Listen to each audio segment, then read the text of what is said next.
J'ai le grand plaisir de vous présenter le professeur Adam Ledgway, qui a étudié en Angleterre. Il a obtenu son PhD à Manchester, je crois. Puis il a été professeur à l'université de Cambridge pendant de longues années. Et maintenant, il est professeur à l'université de Bergamo, en Italie. Donc Adam est un grand spécialiste de dialectologie romane, de linguistique diachronique, d'études de la variation, mais toujours en utilisant des modèles très précis, détaillés, profonds, inspirés par la linguistique théorique et par la linguistique générale. Et il montre très bien dans son travail l'interaction entre la réflexion théorique et l'étude empirique de la variation. Donc, je te remercie d'être ici et je te laisse le floor. Merci Luigi, c'est très gentil de ta part de m'avoir invité aujourd'hui. Bonjour à toutes et à tous. Comme vous voyez, je vais parler de la théorie et la variation linguistique en relation avec les variétés romanes. Alors, on va poser la première question qui est: qu'est-ce que c'est qu'une langue romane ? Une réponse canonique, si on veut, à cette question, c'est que c'est toute langue qui descend du latin parlé, ce qui exclut bien sûr les soi-disant créoles romans. Mais sur le plan linguistique, on peut reconnaître une langue romane parce que les langues romanes partagent certaines caractéristiques communes sur le plan phonologique, morphologique, syntaxique et lexical. Par exemple, on sait que le latin classique présentait 10 voyelles toniques qui étaient distinguées par la longueur, donc il y a un i long, un i bref, etc.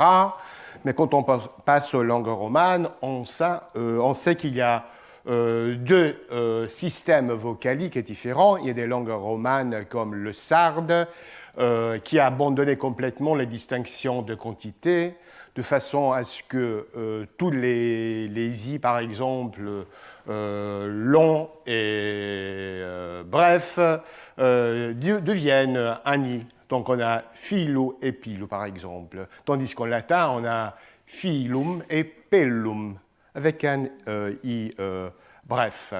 Puis il y a un autre système qui caractérise la majorité des langues romanes, comme le français, où les distinctions de quantité ont été réinterprétées comme des distinctions de qualité. C'est pour cette raison-là qu'en français, par exemple, le i bref de pellum et le e long de télam riment. Donc on dit en français poil et toile. On ne dit pas pile et toile. Donc sur le plan phonologique, on peut très facilement reconnaître une langue romane. Pour ce qui est de la morphologie, on peut observer que le latin, par rapport aux langues romanes, présente une morphologie très riche. C'est la raison pour laquelle, en latin, on voit beaucoup de flexions verbales et nominales. Donc, si on prend l'exemple qu'on a là dans le tableau 4, on a « je dis qu'il a fait cuire du pain »,« je veux qu'il ait fait cuire du pain ». On voit qu'en latin, on a des éléments que j'ai encerclés en vert qui montrent une flexion riche. Eum, donc on a un sujet infinitival qui est marqué accusatif, donc il n'y a pas de conjonction de subordination. Il faut marquer la subordination dans ce cas-là avec un sujet qui est marqué accusatif. On a le verbe coxisse, qui est marqué pour la voix, la diathèse et l'aspect. Et puis on a panem qui est marqué dans ce cas-là pour l'accusatif. Tandis que les langues romanes montrent des catégories fonctionnelles. Donc, au contraire du latin, dans les langues romanes, on a des éléments fonctionnels qui marquent de façon explicite, par exemple, la subordination. Ce sont les complémentaires que, que, ce en roumain. En plus, on a toute une série d'auxiliaires qui marquent les catégories qui ont été marquées de façon synthétique en latin, comme on voit là. Et puis enfin, on a des éléments qu'on appelle des déterminants, c'est-à-dire les articles, qui n'existaient pas en latin. Donc, du point de vue typologique, on passe d'un système latin très synthétique à un système roman qui est très analytique. Enfin, pour ce qui est de la syntaxe, on peut dire que le latin montrait un ordre de mots caractérisé par un ordre à tête finale. Donc, en latin, on disait par exemple aciem instruit, c'est-à-dire ligne de bataille rangea, donc le complément précède la tête, dans ce cas-là le verbe, et il en est de même pour ce qui est du groupe nominal où on a urbanarum rerum metum, c'est-à-dire les choses de la ville, la crainte aux craintes. Donc le complément précède le nom. Tandis que dans les langues romanes, on sait très bien que l'ordre, c'est l'opposé, c'est l'inverse. On a la tête en position initiale, donc on dit en français « il rangea l'armée », on ne dit pas « il l'armée rangea », comme en latin. On dit la crainte concernant l'État, on ne dit pas la concernant l'État crainte. Pour ce qui est du lexique, on peut dire que toutes les langues romanes partagent un certain nombre d'entrées lexicales. On sait par exemple qu'il y a au moins 1300 bases lexicales qui survivent dans toutes les variétés romanes. Et puis en plus, il y a encore 4000 bases lexicales qui survivent dans beaucoup de variétés de langues romanes, mais pas dans toutes les variétés romanes. Donc, on a vu qu'il y a quand même toute une série de phénomènes qui nous aident à comprendre la nature des langues romanes. Mais il faut se demander si ces caractéristiques qu'on vient de passer en revue prennent en compte toutes les variétés romanes. Est-ce qu'elles sont valables pour toutes les variétés romanes? En fait, si on élargit l'examen au-delà des langues standards, on voit que la variation est encore plus vaste. Donc, on n'a eu qu'un tableau partiel de la variation possible.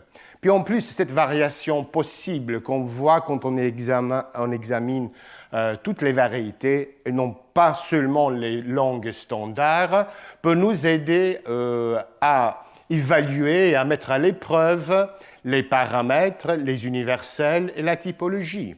Les paramètres, comme vous savez bien, ce sont, disons, les choix linguistiques qui règlent en quelque sorte la variation possible dans les langues naturelles.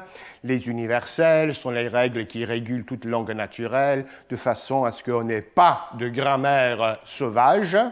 Et puis enfin, on a la typologie. La typologie, c'est l'étude des classes naturelles qui caractérisent les langues du monde, les langues naturelles. On va repasser très vite ces trois éléments, les paramètres, les universels, la typologie, sur la base de quelques données romanes. On va commencer par les paramètres. Les paramètres, donc, sont les dimensions selon lesquelles les langues varient ou peuvent varier. Prenons L'exemple de l'accord du participe actif. On peut dire que le participe actif montre éventuellement l'accord parce qu'il existe une relation d'accord entre le verbe, c'est-à-dire le participe, et un nominal, un élément nominal à l'intérieur de la phrase. Et on peut décrire cette variation qu'on voit en fonction d'une hiérarchie comme en figure 1 là, et on peut poser une question très générale. Est-ce que le participe est capable de montrer l'accord par rapport aux nominaux, par rapport aux éléments nominaux de la phrase?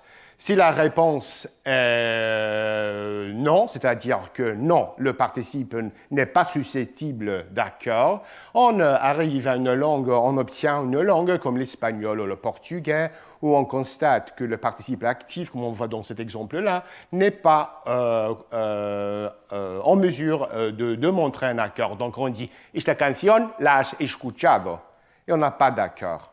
Donc on voit que l'option-là, le paramètre, est un paramètre très simple. Dans cette langue, il ne faut rien faire parce que l'accord n'existe pas. Une deuxième option, qui est encore une option très simple, donc un paramètre très simple, c'est le cas de la Bruxelles orientale où on voit que le participe doit toujours montrer un accord.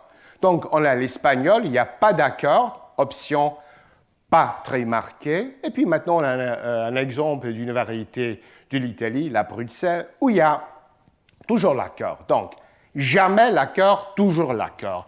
Dans ce cas, dans cet exemple-là, on voit que le verbe manger montre un accord au pluriel, magnite, et si c'était au singulier, on aurait magnate. Et l'accord se fait dans ce dialecte avec n'importe quel élément nominal, pourvu que le nominal soit pluriel. Donc, nous sommes mangés le biscuit, littéralement, et on voit que magnite s'accorde avec nous, et pas avec le biscuit. Puis il y a d'autres variétés, comme les variétés occitanes, où on trouve souvent un comportement plus restrictif, donc le paramètre n'est pas celui qu'on a vu pour la Bruxelles. Dans ces cas-là, le participe peut s'accorder seulement avec les objets directs, mais l'objet direct peut se trouver dans n'importe quelle position. Donc, au contraire du français, on peut dire « avez-vous pris » une faute là. Avez-vous pris des photos? Et littéralement, on dit avez-vous prise des photos? Donc, on a l'accord avez presos de fotos. Donc, on a un accord avec l'objet direct, même quand il suit le participe. Le cas du français est beaucoup plus restrictif. Encore une fois, on a éventuellement l'accord avec l'objet direct, mais l'objet direct, dans ce cas, comme on sait très bien grâce aux études à l'école, doit occuper une position préverbale. Donc, la clé que tu as prise, quelle clé as-tu prise? Tu l'as prise, mais on ne peut pas dire tu as pris la clé. D'accord? Donc, on voit que la règle, le paramètre est encore plus restrictif et plus marqué. On peut passer au cas de l'italien. Dans le cas de l'italien, on a un même type de règle. Il faut que l'objet direct soit antéposé, mais dans ce cas-là, l'objet direct ne peut pas être un syntagme nominal lexical. Il faut qu'il soit un pronominal. Donc, on a li hai visti, ci hai visti. Mais on ne peut pas dire en italien la chiave che tu hai presa. Dans le passé, on peut le dire, mais on ne le dit plus en italien.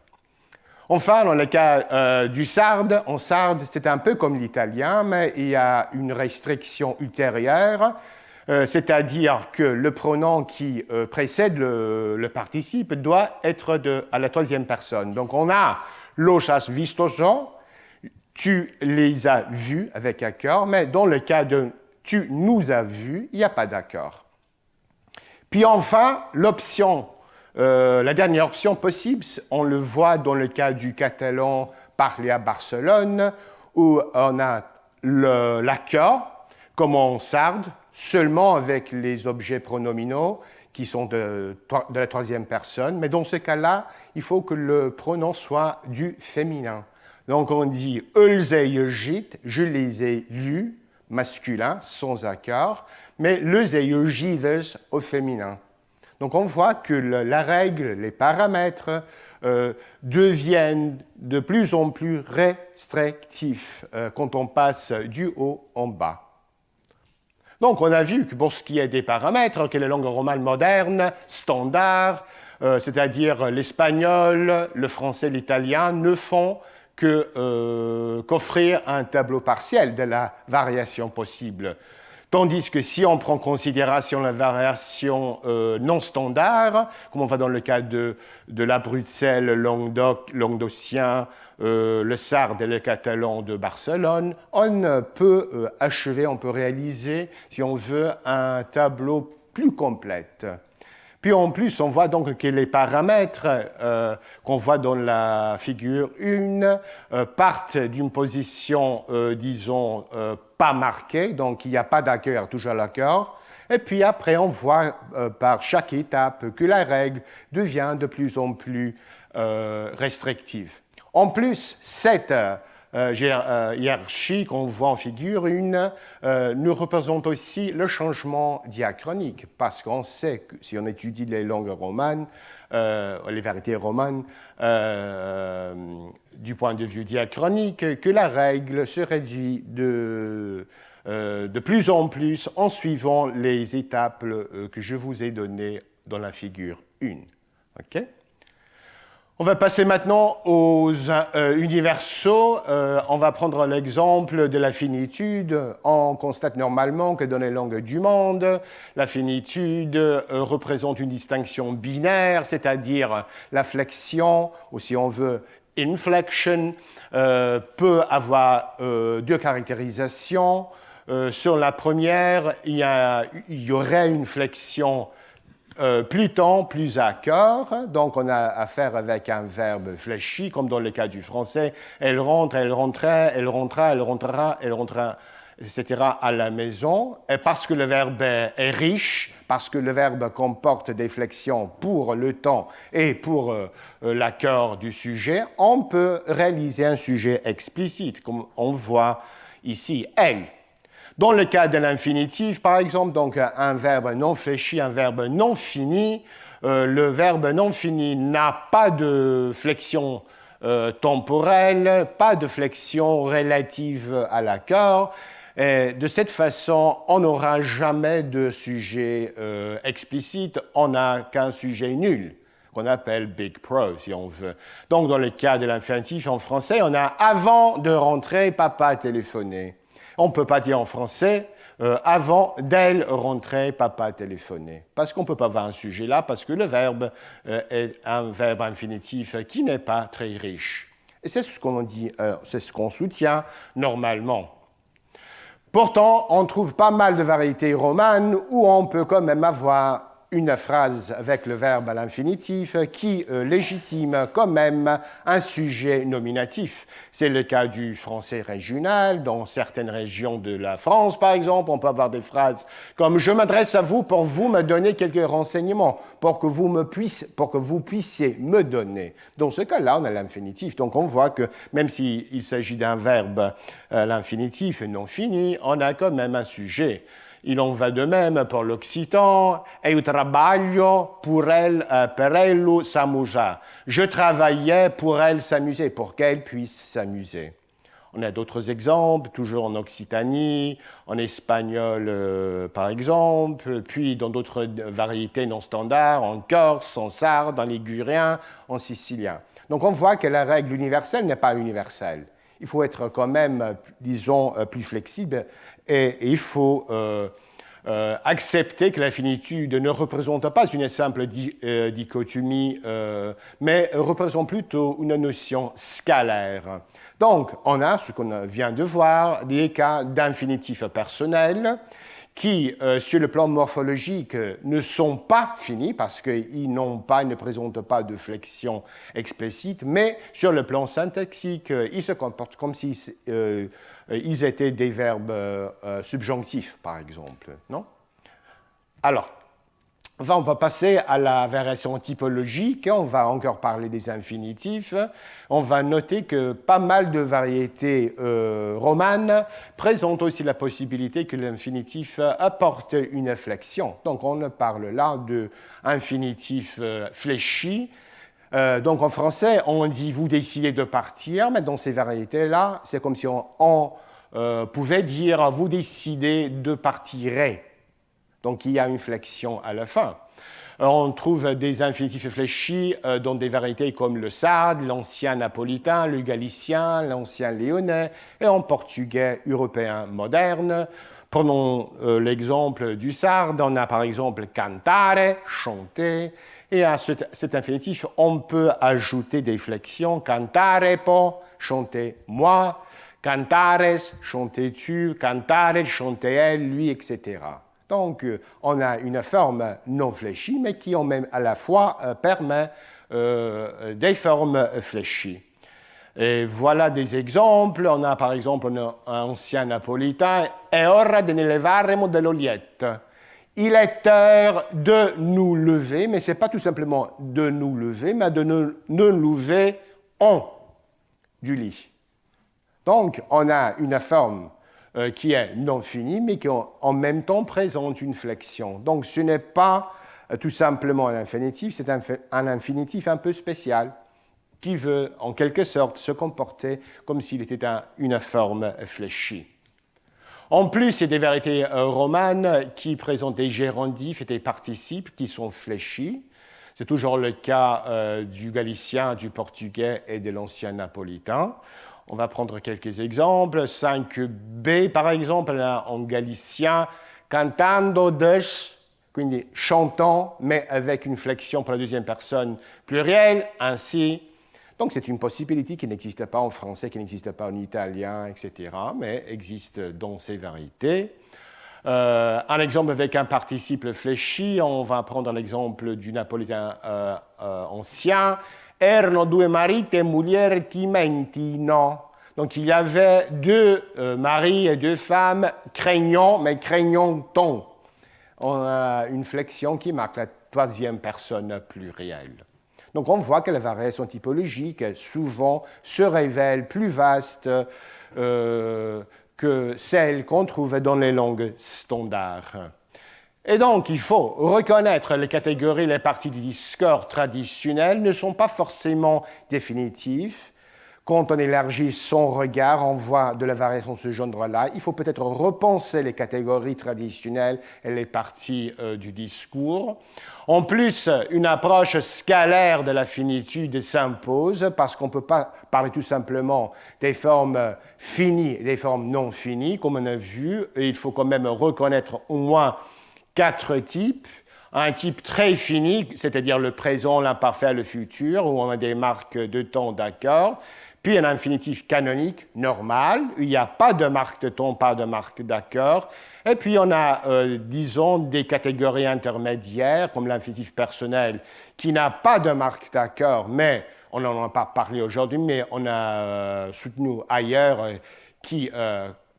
c'est une forme d'infinitif qui comporte quand même un temps déétique. Puis on a les infinitifs fléchis qui n'ont pas de marque de temps déictique, mais qui comportent, comme on a vu, des marques d'accord. Donc il faut quand même admettre un continuum quand on parle de la finitude. Alors, quels sont les objectifs de ma présentation d'aujourd'hui ? On va passer ensemble en revue les variétés romanes, surtout non standards, parce que les variétés non standards sont souvent peu étudiées et traditionnellement elles sont éclipsées par les variétés standards. On va voir que ces variétés non standards, ces dialectes, ces patois présentent des données très importantes pour les questions relatives à la théorie linguistique. Donc, on va voir qu'on a affaire avec un terrain d'enquête très fertile. Puis, en plus, il y a souvent des différences très minimales entre les structures qu'on relève dans ces variétés qui nous aident à comprendre la microvariation. Donc, on va découvrir comment les variétés romanes non standards peuvent enrichir la théorie linguistique. Les données romanes non standards peuvent évaluer et remettre en question nos théories de la syntaxe et à la fois élargir les bases linguistiques empiriques que nous employons pour faire de la syntaxe. Et puis enfin, on va découvrir comment la théorie linguistique peut enrichir la linguistique romane, c'est-à-dire mettre en lumière des faits empiriques qui sont apparemment inexplicables. Donc on va prendre en revue 4-5 exemples de différentes parties du monde où on parle des variétés romanes pour voir qu'est-ce qu'on peut découvrir au niveau empirique, qu'est-ce qu'on peut en plus apprendre au niveau théorique. Donc on va passer au premier cas, c'est celui du Ripano. C'est une dialecte qui est parlée en Italie, dans les Marches. Et ce dialecte est très intéressant parce qu'il présente une flexion contagieuse. On va voir ce que cela veut dire. On va partir du paradigme nominal. On voit qu'un peu comme en italien ou en espagnol, les noms, les adjectifs distinguent au masculin un masculin singulier, figlio, fils, puis au pluriel, figli, fils, comme figli en italien. Au féminin, on a, disons, une inversion des voyelles qu'on trouve en italien. Au singulier, on a figlie, donc figlia en italien. Puis au pluriel, figlia, figlie, si on veut. Puis en plus, il y a des noms dits neutres, comme le jambon, prosciutto, qui ont une terminaison en schwa. Donc au singulier, on a ou, et E. Figlio, fille, prosciutto. Maintenant, si on passe à examiner les verbes, le paradigme du verbe, on voit que le verbe ne se comporte pas comme un verbe, mais se comporte plutôt comme un nom, un substantif, non? Parce que le paradigme, on a au singulier magno. Donc, si je suis homme, je suis un homme, je dis magno. Et cela veut dire je mange, ça veut dire tu manges, et cela veut dire il mange. Si je suis femme, je peux dire magne, et cela signifie je mange, femme, tu manges, femme, ou elle mange. Donc on voit, on ne distingue pas la personne, on ne distingue que le nombre et le genre, comme si c'était un nom et pas un verbe. Même au pluriel, où il y a des traces en plus pour marquer la personne, on voit le même phénomène. Donc on dit maniemi, nous mangeons si on est des hommes, maniema si on est des femmes. C'est comme on voit ici figli, figlia. Et au pluriel, dans les autres personnes, on voit les mêmes choses. Par exemple, magni, il mange, magna, elle mange.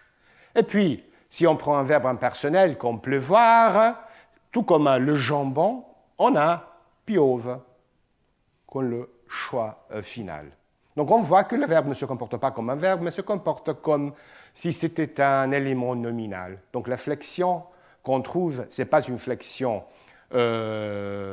disons, carrément verbale, mais c'est plutôt une flexion nominale, mais qui, dans ce cas-là, concerne le verbe. Donc, si on prend quelques exemples, facetto nu gira, on entend dans ce dialecte que le sujet, dans ce cas-là, c'est un homme, parce qu'il y a un U final. Dans le cas de mette, parce qu'il y a un E final, on sait que le sujet est féminin. Donc, on a des informations qu'on n'a pas normalement dans les langues romanes, mais parce que dans ces variétés-là, le verbe suit une conjugaison qui est plutôt une déclinaison, qui indique pas la personne, mais plutôt le genre et le nombre. Mais j'ai parlé de flexion contagieuse parce que cette flexion se trouve dans presque chez toutes les parties du discours. Prenons les exemples des verbes, non fléchis, même les participes. Donc on dit le garçon a dormi, la fille a dormi. On trouve dans ces cas dormitu, masculin, dormite, féminin. Avec un gérondif, donc le garçon était en train de faire la cuisine, la fille était en train de faire la cuisine, donc on a littéralement être puis gérondif. On voit que le gérondif marque le nombre, tout comme le verbe. C'est le même, il en va de même pour les infinitifs. Sais-tu écrire? Si on est un homme, c'est tout. Sai scrivo, sai scrive. En plus, on trouve l'accord avec les compléments prédicatifs. Si je suis homme, je dis c'hai fame, c'hai settu. J'ai faim, j'ai soif. Si je suis femme, je dis c'hai fame, c'hai sete. C'est comme si on pouvait dire en français j'ai faim, j'ai soif. Donc on voit que le complément, dans ce cas-là, s'accorde avec le sujet. Il en va de même pour les numéros, donc les chiffres. Ci stia centi frocchi, il y avait 100 garçons, ou 100 montre un accord masculin pluriel avec garçon. Il y avait du sola 20 sedia, je vois seul 20 chaises, ou 20 et chaises, 20 dans ce cas-là a un accord. Toutes les parties du discours sont capables de montrer l'accord. Même les syntagmes de Buech, interrogatif, relatif, si je vous pose la question, comment est-ce que tu te sens? Si je m'adresse à un homme, je dis como te siendo. Si je m'adresse à une femme, come te siendo. Même les adverbes ont l'accord, donc les fleurs sont ici, ecchi, pluriel, masculin, parce que li fiore, c'est un nom masculin. Même dans le cas de l'horloge avançait toujours, qu'on dit littéralement, l'horloge allait toujours en avant, toujours et en avant, présente un accord au masculin singulier qui reflète ce qu'on voit là avec le horloge masculin singulier. Et même les prépositions sont capables de fléchir, donc on dit après le jour est masculin, dopo l'udi, Mais après la nuit c'est du féminin, dope le notte. C'est un phénomène au niveau typologique très rare. Il y a des cas, par exemple, dans les langues celtiques, comme les gallois, mais dans ces cas-là, ce n'est qu'avec les pronoms qu'on trouve l'accord. Mais dans ce cas-là, on voit qu'on a l'accord avec tous les nominaux. Donc, quelle est la conclusion qu'on peut tirer des données du Ripano? Qu'on a affaire avec une variété typologiquement vraiment exotique. Le Ripano soulève d'importantes questions à propos de la définition et des critères formels pour l'identification des catégories linguistiques. Normalement, sur la base de langues comme le français, l'anglais, etc., l'allemand, on dit qu'on trouve l'accord, par exemple, avec les noms, les adjectifs et les verbes, mais non pas avec les adverbes et les propositions. Mais on a vu que dans ce cas-là, il faut reconnaître que l'accord représente un trait qui peut caractériser toutes les parties du discours. Et il faut peut-être, sur la base des données du Ripano, postuler qu'il existe une projection en position d'accord avec tous les syntagmes lexico-fonctionnels. Donc, même si on ne voit pas en français ou en anglais l'accord avec les adverbes, il faut quand même au moins admettre la possibilité qu'il y ait une position, une projection relative à l'accord, même dans ces cas-là. Et si on pense que, si on voit que c'est possible en Ripano, c'est peut-être possible dans toutes les langues, mais on ne le voit pas en français, on ne le voit pas en anglais parce qu'il n'y a pas de traces, de réflexes, si on veut, explicites. En plus, on va passer un argument dont a parlé le professeur Rizzi, c'est-à-dire les sujets nuls. Le Ripano, c'est une variété où les sujets sont normalement nuls, donc on ne prend pas les pronoms.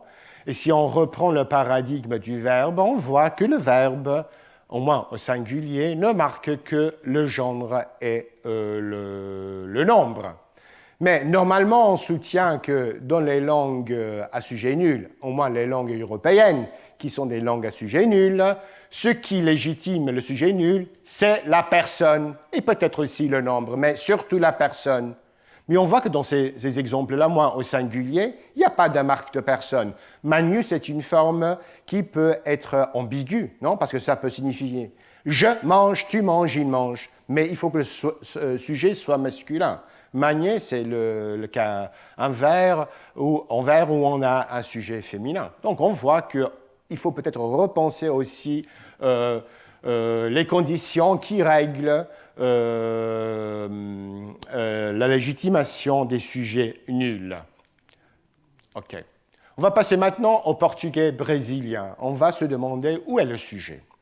Alors, on sait que normalement, on peut distinguer deux types de langues parmi les langues du monde. Il y a des langues à prédominance du sujet, c'est-à-dire un auteur, et c'est le cas du français et de l'anglais où normalement la phrase est organisée autour du sujet grammatical.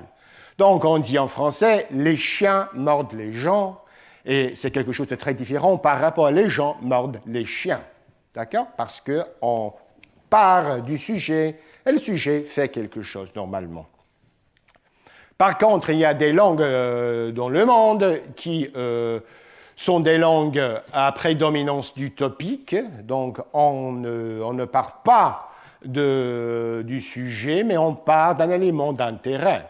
Donc, dans ces langues-là, la phrase est organisée autour du topique. C'est le cas du chinois, du birman, d'autres langues asiatiques. Je vous ai donné des exemples là en 15 ans. Je ne lirai pas parce que je ne sais pas comment ça se lit. Mais on voit qu'en tête de phrase, on a ces mots-là, Jean topique. Et cette phrase est vraiment ambiguë parce qu'on n'indique pas le sujet. On sait tout simplement qu'on a affaire, si on veut, on parle de gens, de personnes. Et cette phrase peut signifier « les gens mordent les chiens » ou bien « les chiens les mordent », c'est-à-dire les gens sont mordus par les chiens. Et c'est le contexte pragmatique qui, normalement, fait que la phrase se comprennent, si on veut. Non? Donc, mais on n'indique pas le sujet, on indique tout simplement le topique, parce que c'est une langue à prédominance du topique. Si on passe au portugais européen, on voit que c'est une langue à prédominance du sujet, donc on a l'ordre sujet, verbe, objet. Donc si on pose la question, qu'est-ce qui s'est passé, ou que aconteceu, la réponse peut être « criança roubou os bolos », l'enfant vola les gâteaux, et on sait que c'est le sujet « criança » singulier, parce que le verbe est singulier. Donc il y a un accord entre le sujet et le verbe. Si la réponse est « les enfants volèrent le gâteau », on a « as crianças roubaram ». Donc dans ce cas-là, on a un accord au pluriel avec le sujet. Si on passe, par contre, au portugais brésilien, on constate qu'on n'a plus affaire avec une langue à prédominance du sujet, mais plutôt une langue à prédominance du topique. Ce qui est important dans la construction de la phrase du portugais brésilien, c'est l'élément dont on parle, pas la personne ou la chose qui effectue l'action. Donc, on peut avoir, comme en portugais européen, muita gente cabe nestes carros, c'est-à-dire beaucoup de gens, singuliers, entrent dans ces voitures. Mais on peut avoir aussi, si on ne parle pas des gens, des personnes, mais des voitures, on peut avoir esses carros, donc ces voitures, cabem muita gente. On voit que ces voitures, maintenant, contrôlent l'accord cabem pluriel. Mais la phrase, c'est toujours la même. Dans ces voitures, il y a de la place pour tout le monde. Donc, même si c'est un topique, c'est le topique qui contrôle, qui légitime, si on veut, l'accord, et non pas le sujet sémantique, non, logique, muita gente, qui est singulier. C'est la même chose. Chove muito nestas florestas, il pleut beaucoup dans ces forêts, mais on peut mettre cet élément-là en tête de phrase, et on enlève la préposition essas florestas, ces forêts, chovem, pluriel, muito. On voit encore une fois que le topique, qui n'est pas le sujet, parce qu'on ne parle pas, il n'y a pas de sujet, disons, évident, mais on parle des forêts, on dit dans ces forêts, il y pleut beaucoup. Et il y a un accord avec le topique. Donc, si on prend quelques autres exemples, esses caixas batem sol, ces maisons battent soleil, os relógios quebram o ponteiro, les montres se cassèrent l'aiguille, on devrait savoir que cela signifie donc, sur ces maisons, le soleil tape dessus. Donc, les maisons, ce ne sont pas le sujet, mais c'est toujours le topique. Pour ce qui est des montres, l'aiguille s'est cassée. Donc, on voit une organisation de la phrase qui est très différente par rapport à ce qu'on voit en européen portugais, en italien, en français, etc. Donc, qu'est-ce qu'on peut conclure? Que certains aspects de la syntaxe centrale du portugais brésilien rappellent plutôt la syntaxe des langues asiatiques et non pas la syntaxe, disons, romane. Les données du portugais brésilien mettent en question les notions de base à propos de l'organisation de la phrase romane parce que normalement, on s'attend à ce que le verbe s'accorde avec le sujet, mais dans ces cas, on a vu que le verbe s'accorde avec un élément qui n'est pas vraiment le sujet, mais c'est plutôt un topique. Et donc, il y a plusieurs hypothèses pour expliquer ce phénomène. Je passe en revue les 3 hypothèses. On pourrait dire que le portugais brésilien ne distingue pas entre une position pour le sujet et une position pour les éléments topicaux, topicalisés. Donc, il n'y a qu'une seule position qu'on voit ici, c'est-à-dire spec of TP, si on veut, spec of agress, qui sert de position de sujet ou de position de topique. Et donc, si on met le topique dans cette position-là, il y aura l'accord avec le verbe. Et c'est la position adoptée par Alvear et Galvez. L'autre possibilité, c'est celle qui a été proposée par Cardinaletti, qui dit qu'il y a 2 positions pour un sujet, mais il faut distinguer entre une position grammaticale pour le sujet, une position plus basse. Donc, c'est une position qui contrôle l'accord. Et puis, une position plus haute pour le sujet de prédication, si on veut le sujet sémantique. Donc, dans le cas du 21, na loja vendem livros, on a un accord, non pas avec nos loges, mais nos loges occupent la position de sujet sémantique, mais le sujet grammatical, c'est un élément nul, donc se vendent des livres. Mais dans le cas où on a loge vendre livros, où on a un accord au singulier maintenant, loge est tant le sujet grammatical, donc il contrôle l'accord, mais qui se déplace à cette position-là pour devenir en plus ou pour contrôler les traits de sujet sémantique.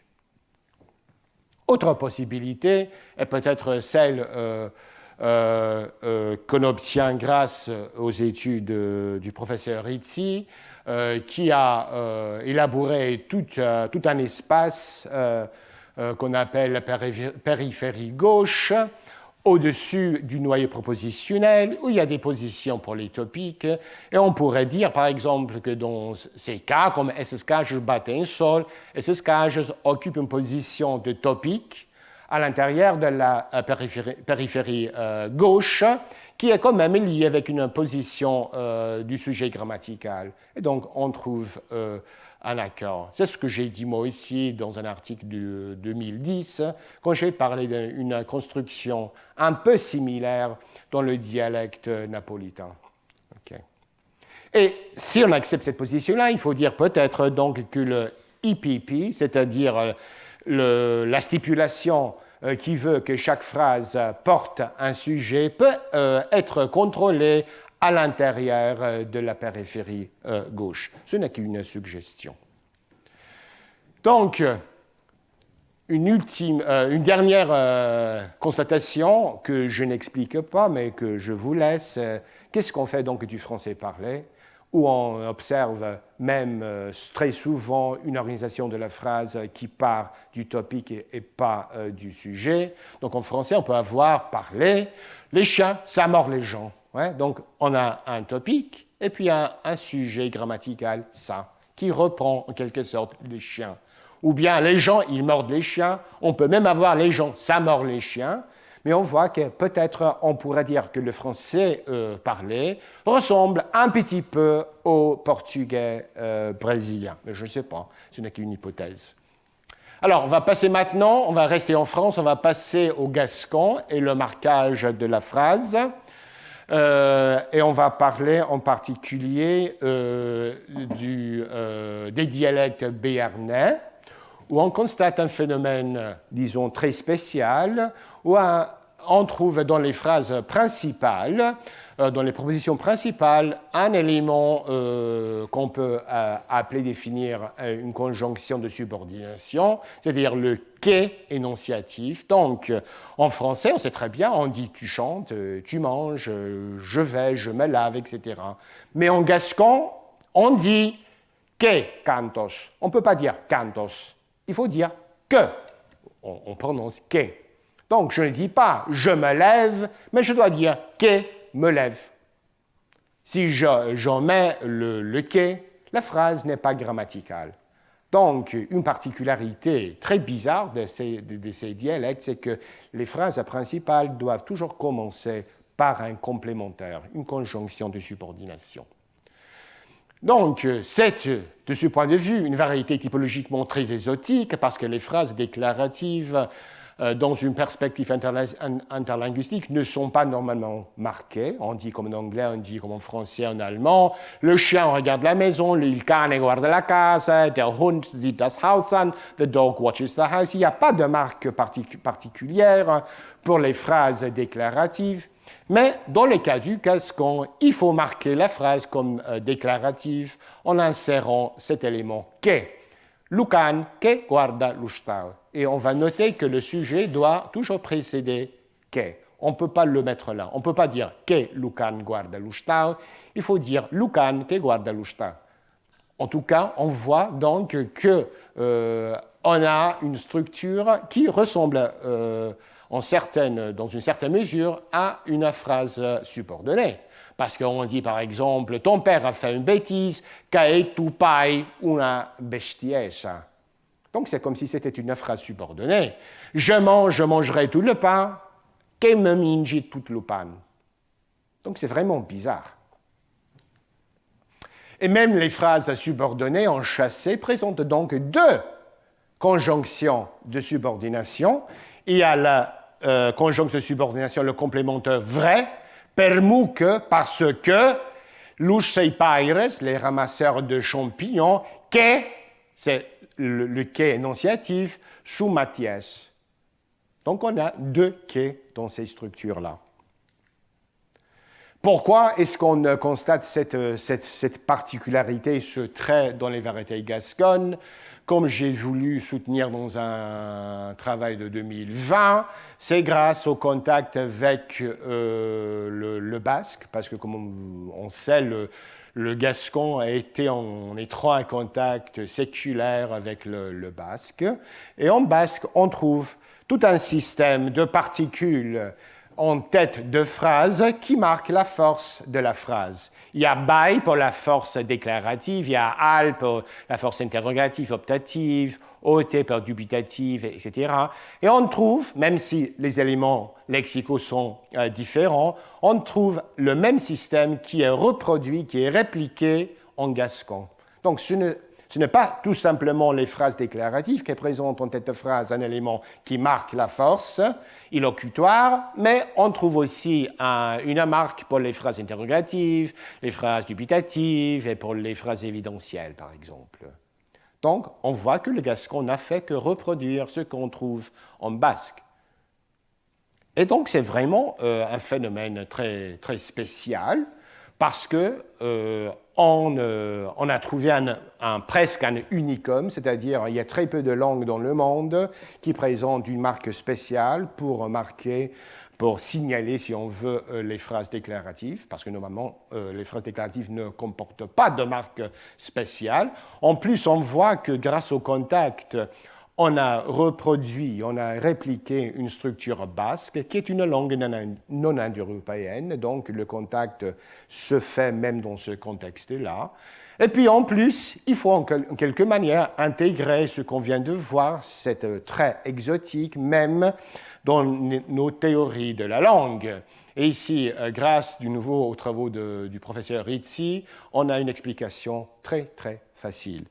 Dans la périphérie gauche proposée par le professeur Rizzi, on voit qu'il y a deux positions pour les complémentaires, pour les conjonctions de subordination.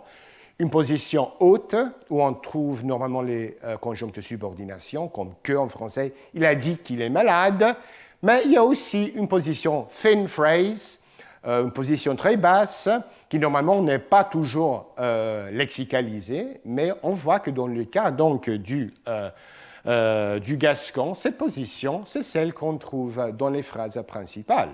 Et on voit les deux positions réalisées dans les phrases subordonnées, comme on a déjà vu. Il semble que nous pourrions tous parler, on a semble que, tuch, que, puderem de bisha. Donc on voit vraiment ce qu'a proposé le professeur Rizzi, même sans peut-être connaître les données, les faits gascons.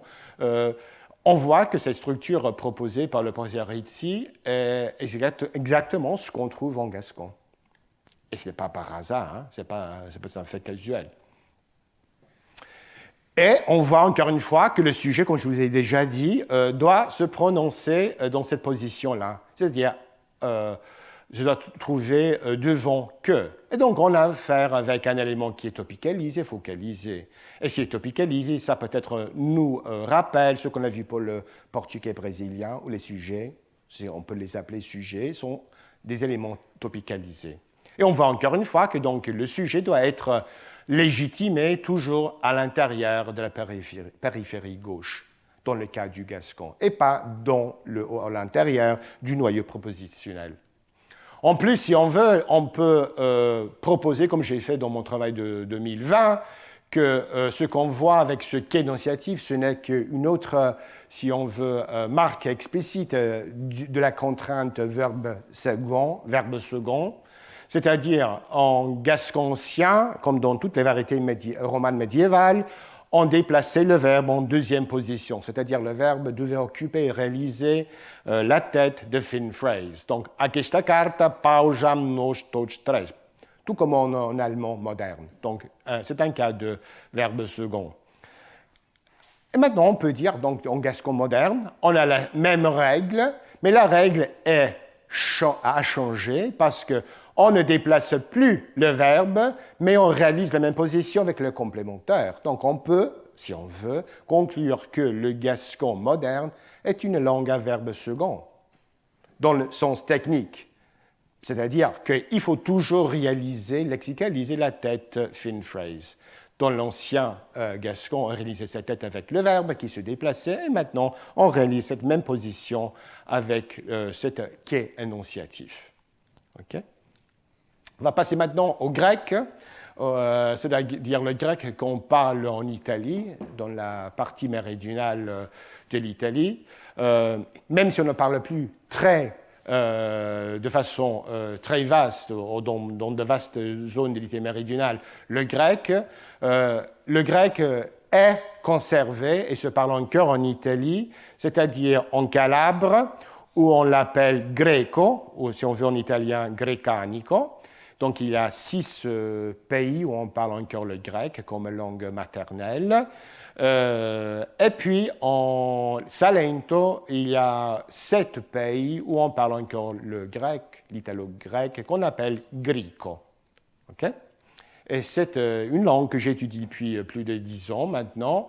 Et même si on ne parle plus le grec dans tous les pays de l'Italie méridionale, où on le parlait avant, le grec se fait sentir encore parce que les dialectes romans qu'on parle dans cette partie de l'Italie méridionale ressentent encore du grec. C'est-à-dire les structures qu'on voit ne sont pas souvent des structures romanes, mais sont plutôt des structures grecques. On va prendre l'exemple de l'infinitif. L'infinitif, comme vous savez peut-être, en grec ne s'utilise plus.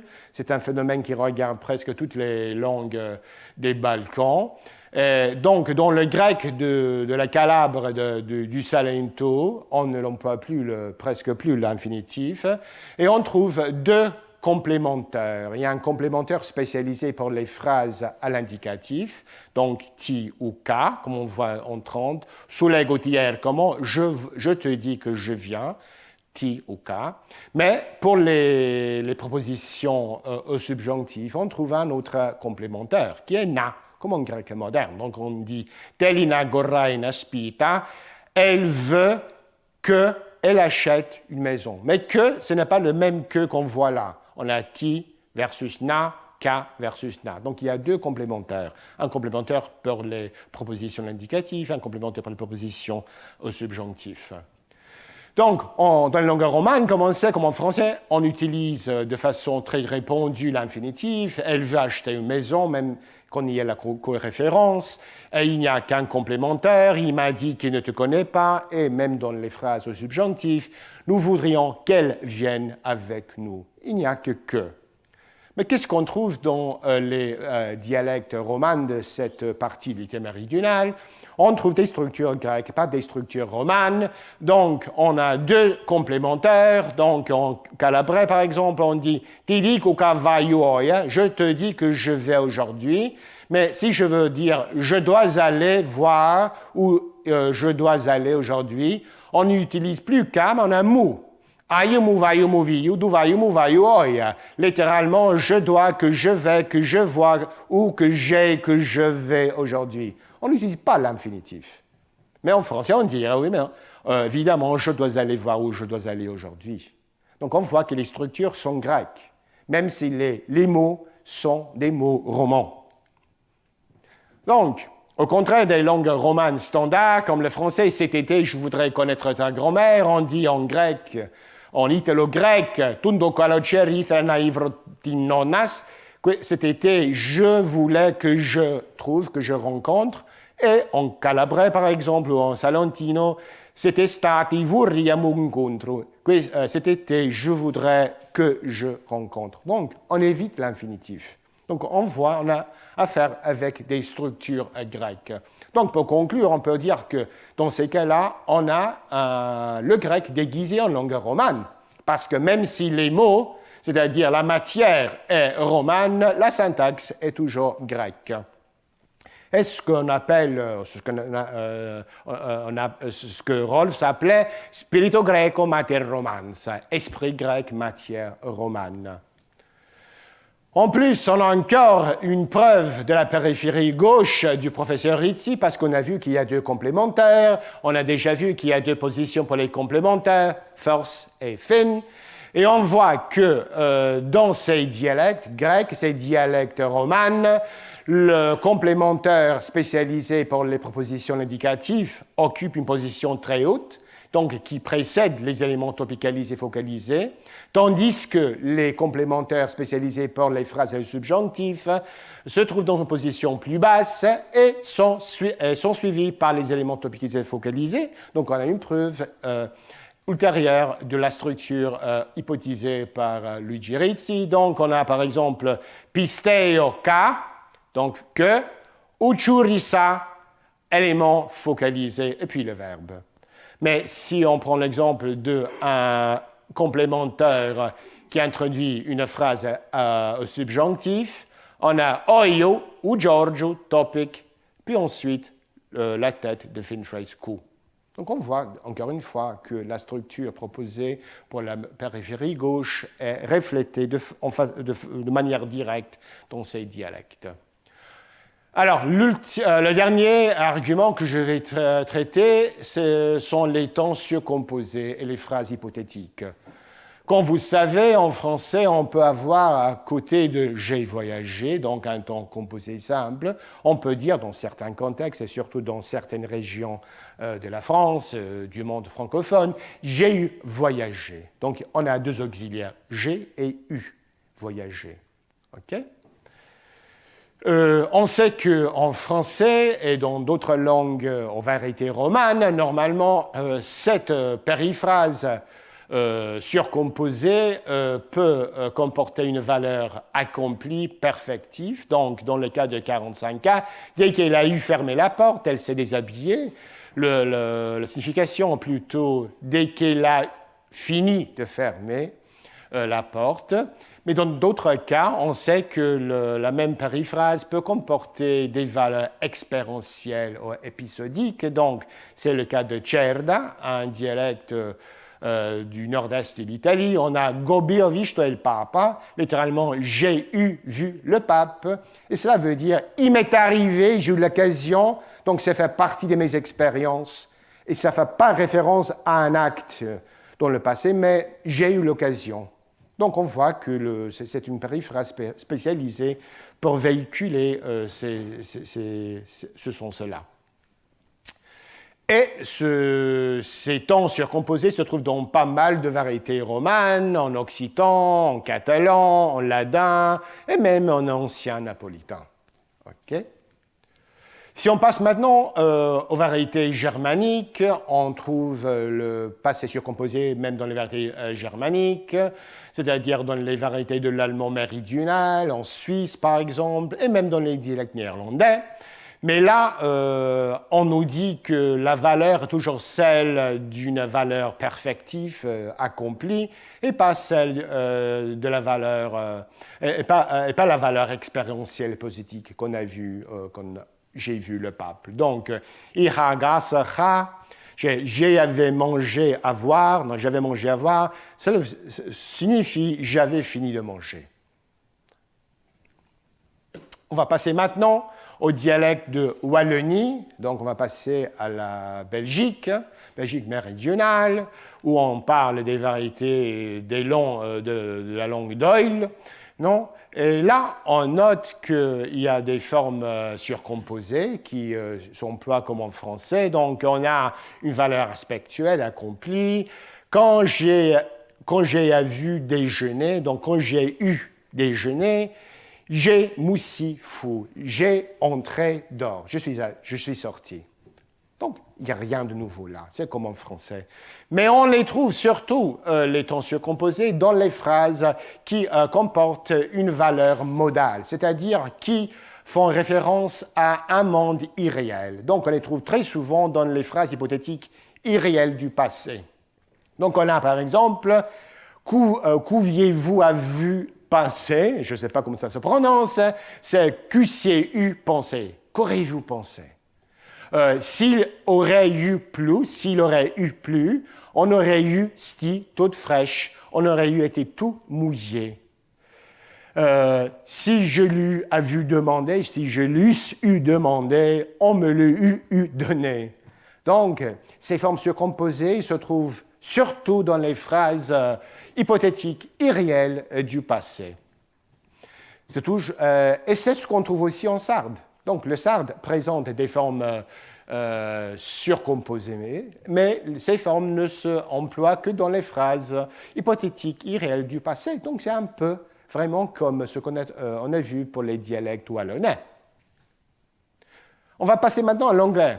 On va se poser la question, est-ce qu'on trouve des formes de surcomposées en anglais? Normalement, la réponse est non, il n'y a pas de forme surcomposée en anglais. Donc, on ne peut pas dire « As soon as I have had eaten, I'll go out. I've had seen the Pope, we've had sailed a boat. » Donc, normalement, on dit non, il n'y a pas de forme surcomposée en anglais. Mais si on regarde les phrases hypothétiques en anglais, phrases hypothétiques et réelles du passé, on note, au moins dans l'anglais britannique, américain et même australien parlé, qu'à côté de formes standards comme « if I had known, I'd have done it », donc si je l'avais su, on trouve « if I'd have known, I'd have done it ». Ce sont des phrases que je dirais très naturellement « if I'd have known ». Et si on essaie de décomposer ces formes, donc, if I had have known, la phrase devient agrammaticale. Ce n'est pas possible. Donc, la forme contractée est acceptée, mais la forme décontractée, décomposée, if I had have known, ne marche pas. Mais on a affaire là avec deux formes d'avoir. Had, j'avais, et have, qui semble être avoir, mais on ne sait pas. Mais c'est certainement une forme d'avoir. Et les Anglais ne savent même pas comment il faut écrire ces formes-là. On peut écrire « if I'd have known »,« if I'd have known », mais on ne peut pas dire « had have », mais « would have ». Donc, il faut qu'il y ait au moins une forme réduite. On peut écrire « if I'd have known ». On peut même écrire, comme voudrait Richard Kane, « if I'd have known ». Les Américains souvent écrivent « if I had known » et même « if I'd known ».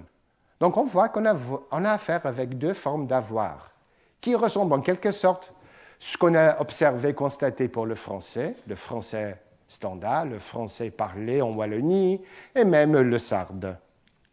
Donc, pour ce qui est des conclusions typologiques, on peut dire qu'il y a des parallèles surprenants au niveau du marquage du mode irréel parmi les dialectes wallons, les dialectes sardes et l'anglais parlé, parce qu'ils n'emploient les formes surcomposées que dans les phrases hypothétiques irréelles du passé. Donc il doit y avoir quelque chose là-dedans. Ce n'est pas un hasard que ces trois variétés qui ne sont pas des langues sœurs, présentent cet emploi seulement dans les phrases hypothétiques.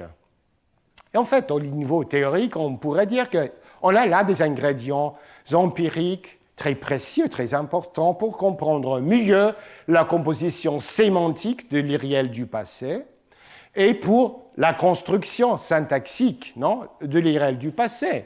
Dans un travail de 2023, moi, j'ai essayé de comprendre et de construire une théorie pour comprendre ce qu'on voit là.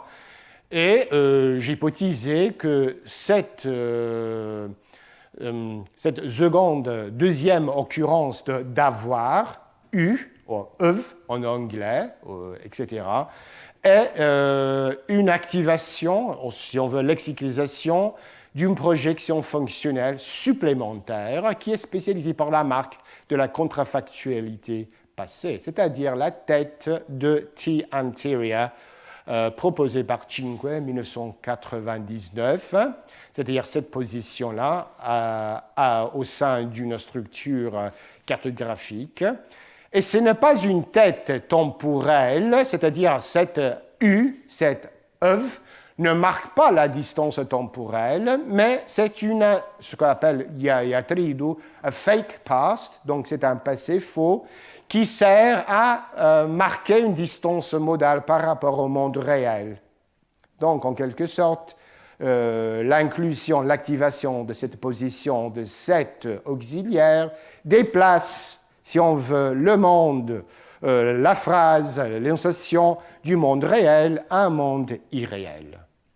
Donc, pour conclure, on a vu que les limites de la variation linguistique sont très vastes et on ne peut pas se baser tout simplement sur les variétés romanes standards. On a vu d'une perspective romane que les variétés romanes standards ne nous offrent qu'un tableau partiel de la variation possible, tandis que les variétés romanes non standards présentent plutôt un tableau beaucoup plus riche. On a vu que le rôle des données romanes nous aide à mieux comprendre les paramètres, c'est-à-dire les dimensions de variation possibles, à comprendre les universels, les règles sous-jacentes au langage humain, et enfin, pour comprendre et pour mieux étudier la typologie des langues naturelles, c'est-à-dire les classes naturelles. Et ce point-là, je m'arrête. Merci.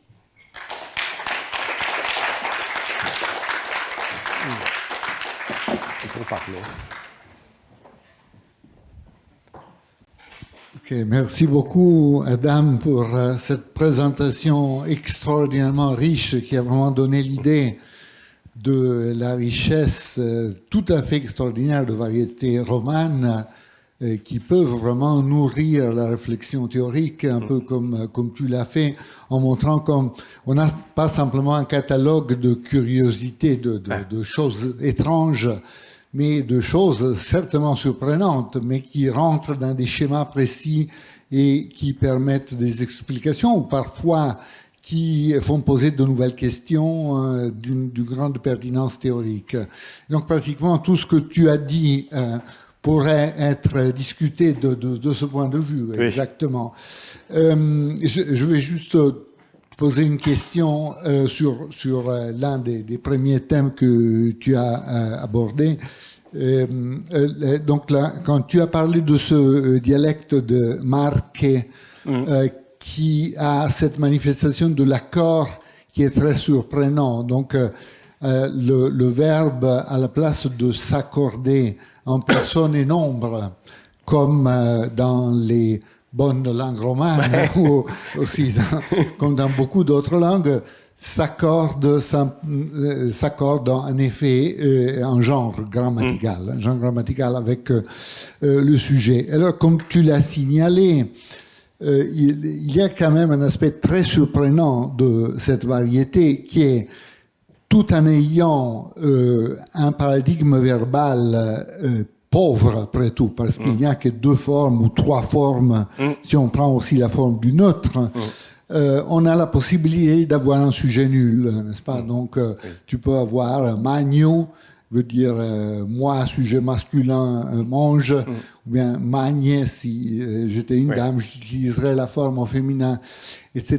Mais le fait de pouvoir omettre le sujet, ça laisse une ambiguïté importante, parce qu'en termes de personnes, ça pourrait être première, deuxième ou troisième personne, et la structure est néanmoins possible. Donc ça, c'est extrêmement intéressant pour toutes les tentatives assez raisonnables de mettre en relation la richesse de la flexion verbale avec la possibilité d'avoir un sujet nul. Parce que là, évidemment, c'est un cas du système pauvre, mais qui, malgré tout, admet ce type de propriété. Alors, excuse-moi, ça c'était une longue, disons, pré-discussion par rapport à la question que je voulais te poser, qui est la suivante.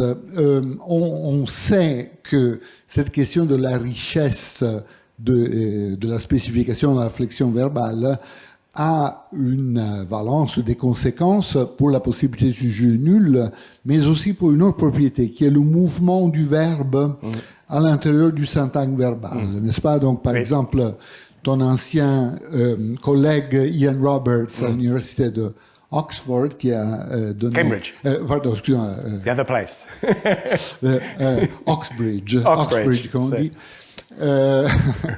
Donc, a donc écrit sur cet aspect, par exemple dans l'histoire de l'anglais, la flexion a cessé d'attirer le verbe quand le contenu flexionnel est devenu plus pauvre. Alors ce que je voulais te poser simplement comme question est si dans ce type de langue, il y a des raisons pour dire qu'il y a un mouvement du verbe à la flexion. Par exemple, est-ce que le verbe passe de l'autre côté de certains adverbes, comme pas, par exemple, en français, ce qui nous permet de dire qu'en français, le verbe a été antéposé. Donc, je ne mange pas le gâteau. Le verbe manger s'est déplacé et n'occupe pas la position dans le sentence verbal comme dans je n'ai pas mangé le gâteau. La forme participiale resterait en bas. Donc, est-ce qu'ici, on voit des manifestations du mouvement du verbe avec le peu de flexion qu'il a au-delà de certains verbes ou non, à ta connaissance? Oui, on voit que le verbe arrive à une position intermédiaire au sein du noyau propositionnel. C'est-à-dire, il n'arrive pas à la position très haute qu'on trouve en français ou bien en italien standard, par exemple, mais souvent, il peut, par exemple, dépasser les adverbes comme toujours, mais il y en a d'autres comme encore qui doivent précéder. Donc, il y a les adverbes dits low VP adverbs de cinque.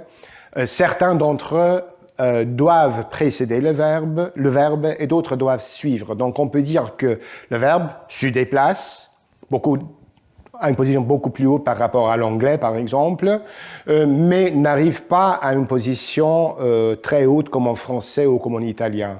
Donc, ce qu'on voit là, c'est un peu le comportement que j'ai trouvé dans certains de mes travaux que j'ai fait tout seul ou avec Norma Schifano, que le verbe occupe une position intermédiaire, ce qui caractérise beaucoup de variétés méridionales et de l'Italie centrale, et aussi l'espagnol, le catalan et le portugais, je veux dire. Donc, il semble que la position du verbe ne pas être corrélée tout court à la position du verbe. Parce qu'il y a l'italien qui occupe une position plus haute, et puis on a quand même... Oui, tout à fait. Oui. À propos du gascon, qui a cette propriété, disons, de marquer les structures déclaratives et que tu as attribué en partie au contact avec le basque, etc., comme une possibilité interprétative. Alors, ce que je voulais te demander est, est-ce que cette structure qu'on a dans les phrases déclaratives, est-ce qu'on la retrouve dans les formes impératives, par exemple? Tu as une phrase à l'impératif, parce que ça porte aussi sur la question de la relation avec le verbe en deuxième position que tu as évoqué, étant donné que dans les structures impératives, il y a un mouvement du verbe, vraisemblablement.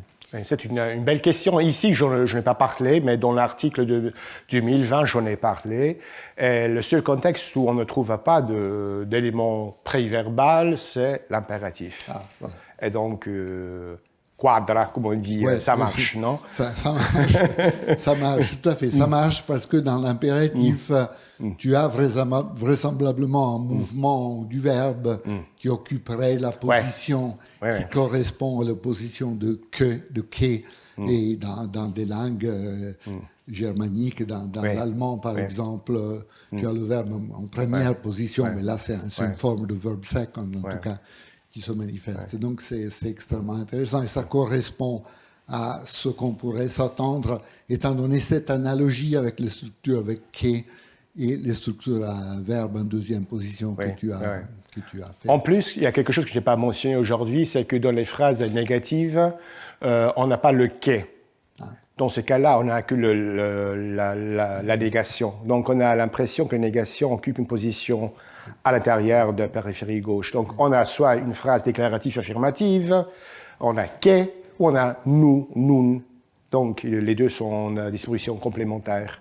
Donc, au contraire des autres variétés, la négation préverbale, quand on trouve une négation préverbale, n'occupe pas une position au sein du noyau propositionnel, mais la négation est toujours une négation si. Oui, tout à fait. Très bien. Alors, je pense qu'on peut s'arrêter là. On te remercie beaucoup. Je vous remercie pour cette exposition. pour votre attention. Merci beaucoup. Merci à vous.